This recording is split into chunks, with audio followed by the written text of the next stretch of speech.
Hey everybody, welcome back to the Rock and Metal Guardian. Hope you're doing well wherever you may find yourselves.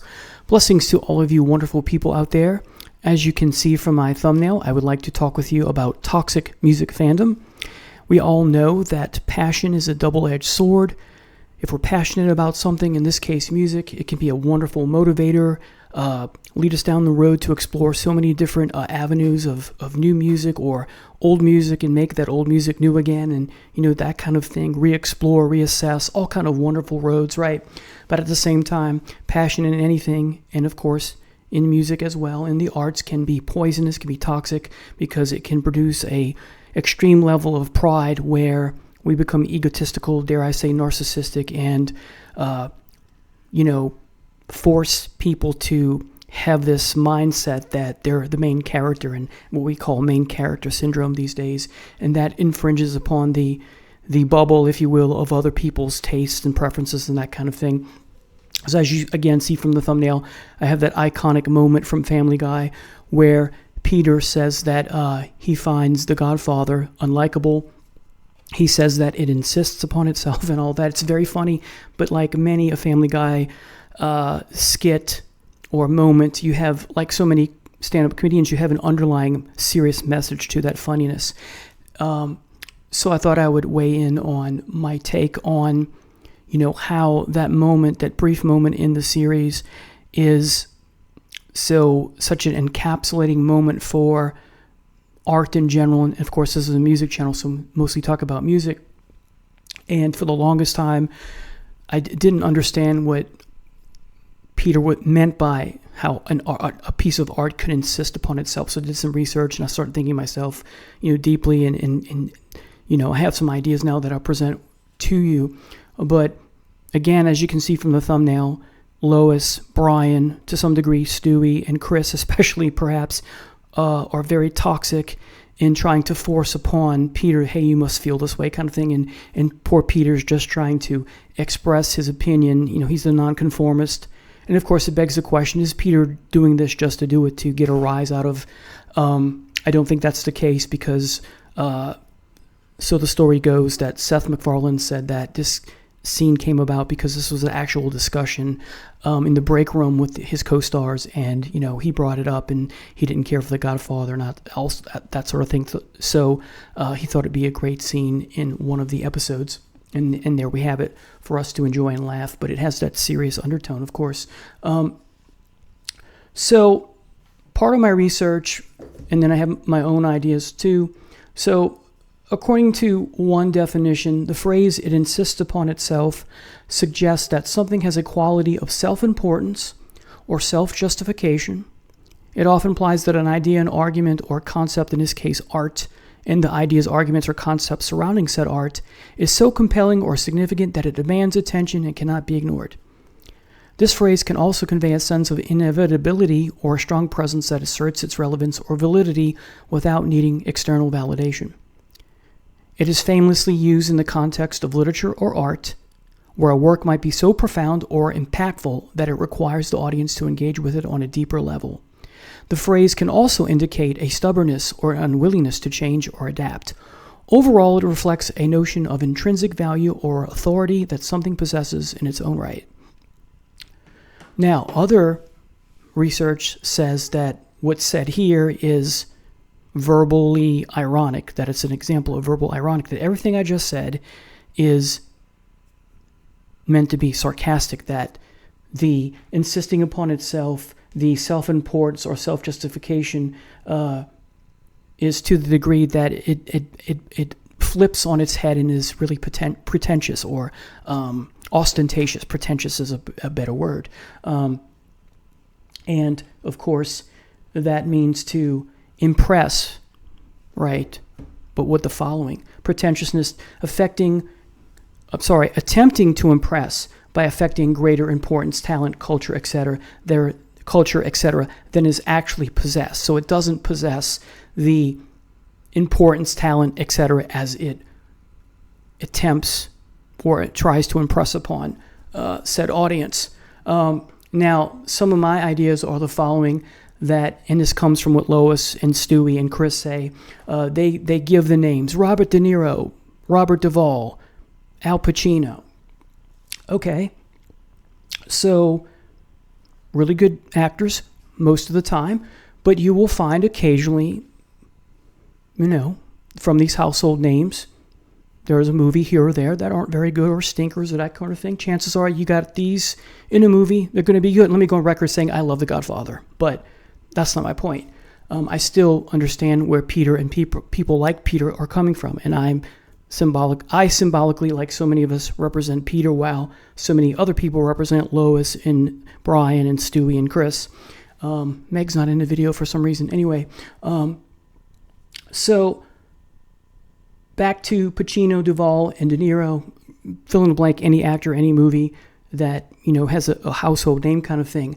The name itself insists upon itself for so many people because it's that name as recognition that is automatically going to be good. Picasso and Wordsworth, old in age, they're still producing paintings and poetry, and they're just signing their name to anything. And because of the name, it's therefore automatically good. So that's kind of what Peter is saying about something insisting upon itself. I will share with you, I have a love-hate relationship with the Picasso painting Guernica, because I look at it sometimes and go, yeah, I get what Picasso's doing. There's such a tragedy, the bombing of a part of the region between Spain and France, the Basque Country, and what horror that was. And yet at the same time, the painting looks like, I don't know, it was hurried or rushed, and it has a intriguing value to it because it's so horrific, and yet the art itself doesn't seem quality-wise that good. But because it's a Picasso, and there are other days to look at it, I think this is a damn good, fine painting. So anyway, so I'm on a fence about that. But again, when it comes to music, we also have names, Black Sabbath, Deep Purple, and it has that Pacino-like quality, or Duvall, or fill in the blank, right? Therefore, because it's Black Sabbath, it must be good. Band is brand kind of thing. I've spoken about this before. And what prompted me to do this video is it was really Michael Nolan's channel, The Bottom Line, where people are getting upset because he and his panel, or maybe it was just him and people chiming in, talking about how the Black Sabbath reunion seems to be doomed from the start, and one person got really ugly, and they chimed in with respect in a comment saying, "You're treating Ozzy like a vegetable. That's not very kind." They weren't being unkind to Ozzy; they were just stating the facts. They gave examples about Phil Collins and other aging artists, worrying about their health, and that kind of thing, and to bow out gracefully, not trying to be ugly whatsoever, and just sharing the opinion that maybe this shouldn't be happening, that maybe this is, trying to fleece people out of their hard-earned money because this is going to go over like a lead balloon, and just people getting ugly because, they're so devoted to the name Ozzy that he can do no wrong. So it's kind of like, Pacino again can do no wrong, Duvall, etc., Jethro Tull, fill in the blank with any household band or artist name kind of thing. So essentially what we have here are people like Lois. So Lois, Brian, Chris, Stewie represent people who have that main character syndrome, who can't listen to reason or understand, or lack the ability to reason, or stubbornly won't reason with the fact that taste is an emotional response. So if you're like Peter and you don't like something and everyone else likes it and they get mad, right, then you don't possess or refuse to possess the ability to understand reasonably, logically, or with reason, ironically, that taste in music is emotional. There is the ultimate irony. Let me say that again, that people can't reason with the fact that taste is emotional. See the irony there? So we have people, and these are just, made up examples. How can you like Sabotage more than you like Black Sabbath's Volume 4? How can you like the song Limelight more than The Spirit of Radio by Rush?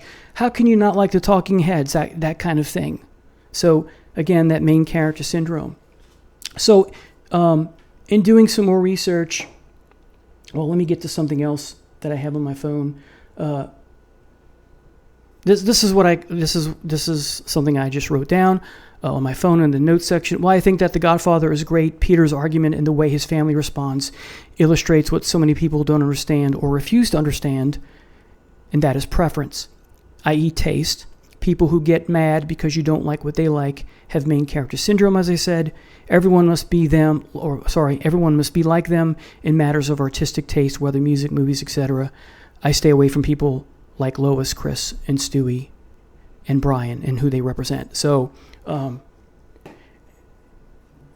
now, in doing other areas of research with this toxicity, if you will, where passion gets to the point that the pride gets so overwhelmingly narcissistic. Pride is like cholesterol. You have good and bad pride, right? And the pride becomes so negative that it becomes toxic.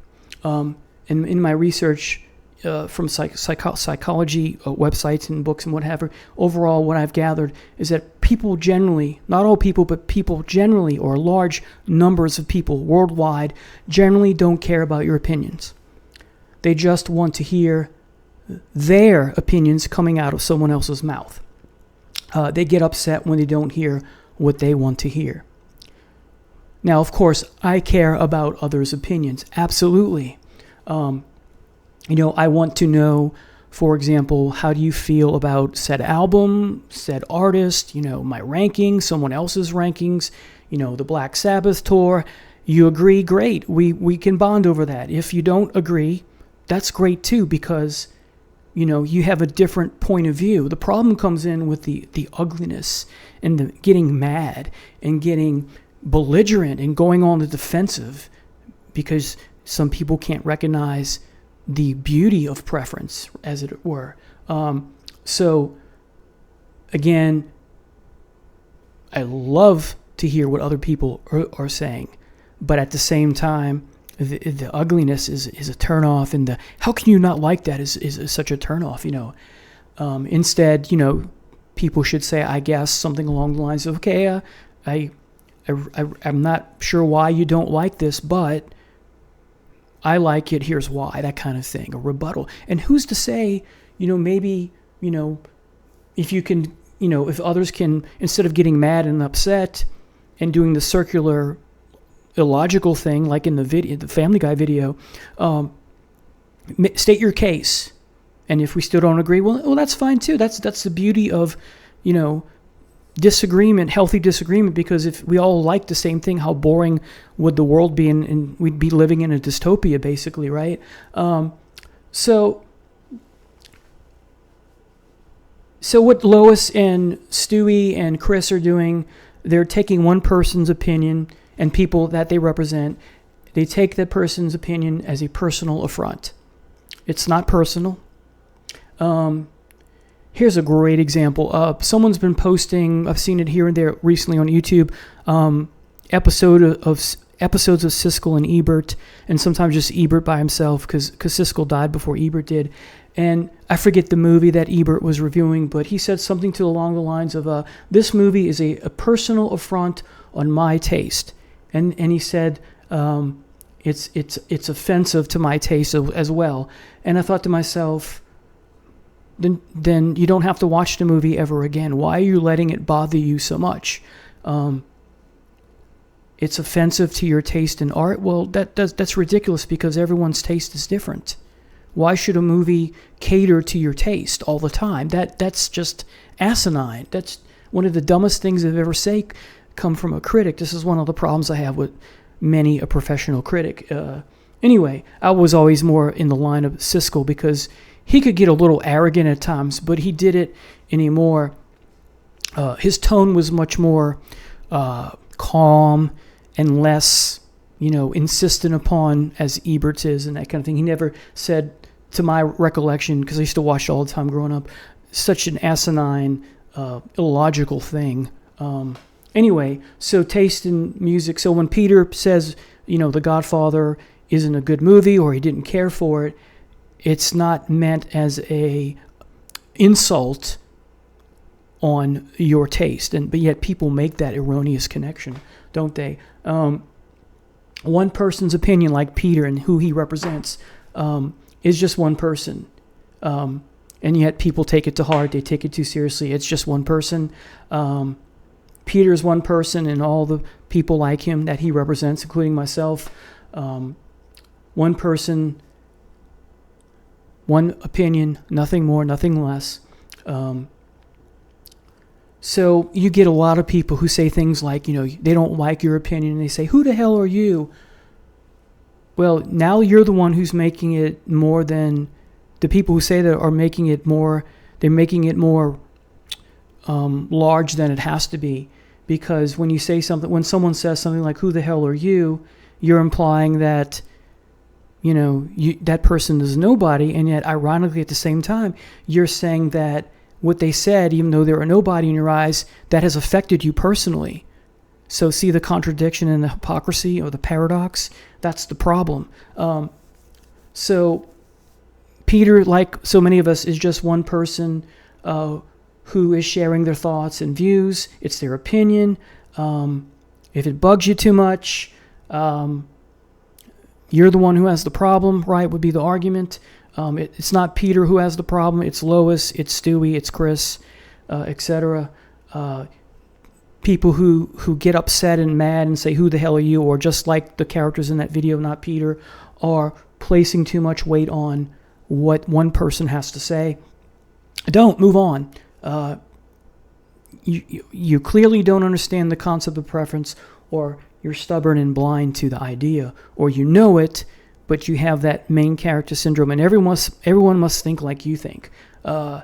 Taste and preference is not evidence-based, like art, any art, even taste in food. So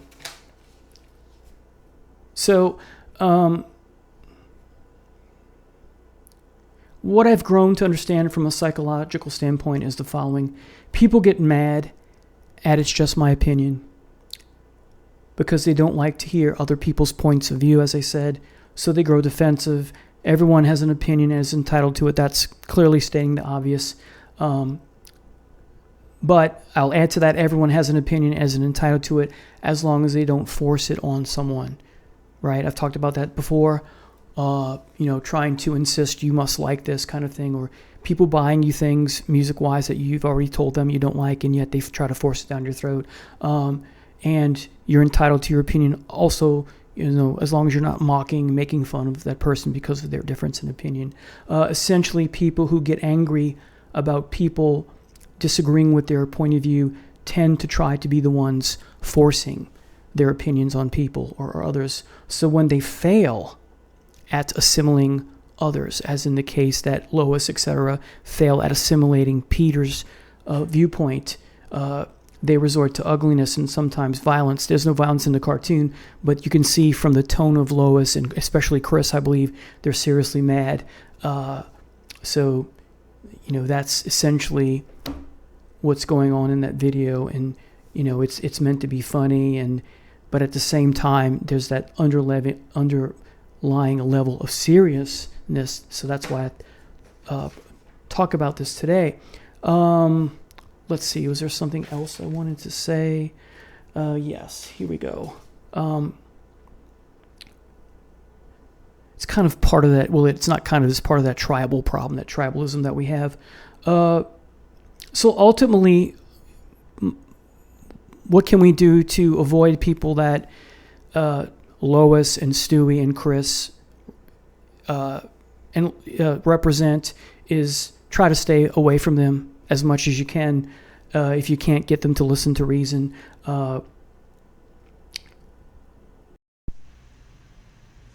One approach to deal with a problem like this is you have to be careful in your tone. You have to be very polite, show that you're sincere, remain calm, that kind of thing, and say, hey, I don't get upset if you like something that I don't like, and I don't get upset either if you don't like something that I like, and maybe they'll see, and finally, the light bulb will go over their heads, that sort of thing.